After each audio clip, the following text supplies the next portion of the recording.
Can you believe that it's been over 15 years since we last had an F-Zero game?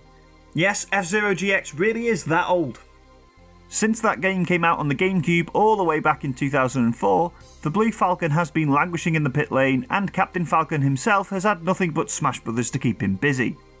The reason for the series laying dormant, at least according to a 2012 interview with Shigeru Miyamoto, is that Nintendo have no new ideas to keep the series fresh. But both the industry and the racing genre have seen a bunch of innovations since then. Innovations that could give Miyamoto the fresh mechanics he needs to justify a new entry in the F-Zero franchise. And I've got a few ideas too, so I thought I'd share them with you in this video.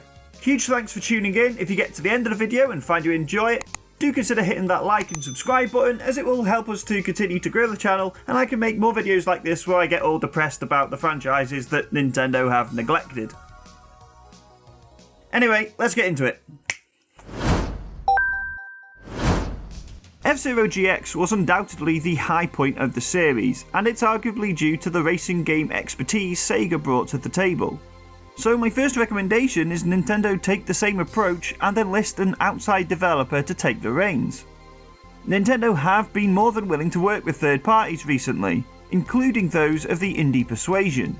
So why not enlist Fast RMX developer Shinen, for example, to take what they did with that game and dial it up to 11.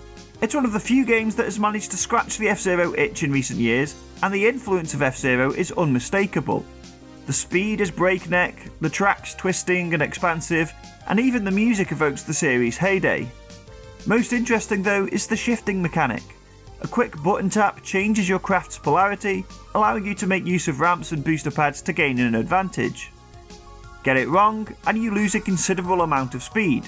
It's a great gimmick, and adds a whole new level of quick thinking to a game that already pushes your reflexes to the limit. Were F-Zero to adopt a similar mechanic, there'd be a whole new challenge to the series that fans would undoubtedly leap to tackle. Plus, it gives Miyamoto his something new. And you know, the title of F-Zero Switch practically writes itself. Shinen have shown that they're capable of creating a futuristic racer of considerable quality. And their other title, The Tourist, is a gorgeous looking game, and they clearly know what they're doing with the Switch hardware. Imagine what they could achieve with a bigger budget and Nintendo's guidance. Plus, if Nintendo are struggling to generate new ideas, why not see what another studio can come up with? One of the undoubted highlights of F-Zero GX was the custom machine builder. Games like Forza have taken tweaking and refining your car to the nth degree, so an expansion of the custom machine idea following similar mechanics to those ride builders would be great in F-Zero. Picture this, a career mode where you play a newcomer to the F-Zero scene. You get to design and customise your character, with a bunch of cool alien races to choose from naturally, and then compete in challenges and races to earn credits that you can then spend in some sort of futuristic junkyard. You can get new G-diffuser parts, new stickers and cool stuff to stick on your machine, and then you get to the end of the game and you have to challenge Captain Falcon in a one-on-one race. You could even make it some sort of open world adventure, following in the footsteps of the likes of Forza Horizon. Then, when you're finished, take your machine online to see how it stacks up, or even upload it for other players to try out. Because ultimately that's the freshest thing to have hit the industry since F-Zero GX, online play. It's weird to think about, but the last time we played an F-Zero game, online gaming was barely even a thing. Now though, it's revolutionised the industry, and the applications for F-Zero are obvious.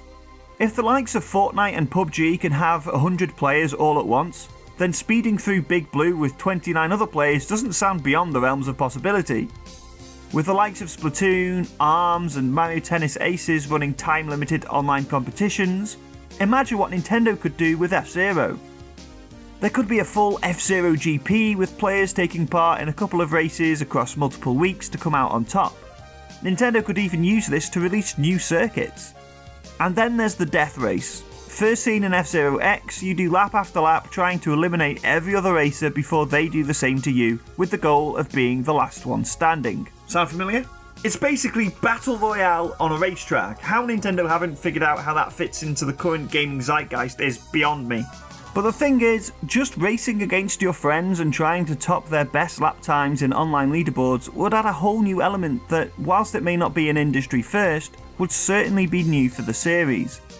Even basic online modes like races and the odd event would be something entirely fresh that F-Zero has never seen before. Sometimes you don't need to come up with crazy new ideas to keep things fresh. You just need to utilise the technological innovations that have been made to create something entirely new to the series.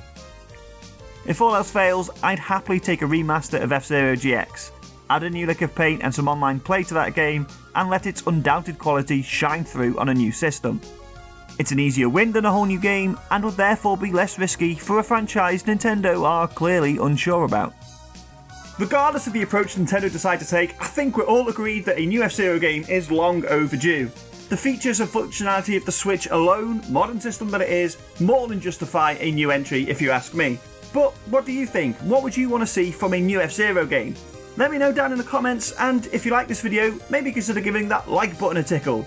If you did enjoy it, go and check out another one, like that one over there perhaps. And maybe consider subscribing to help us continue to grow the channel and make more videos just like these.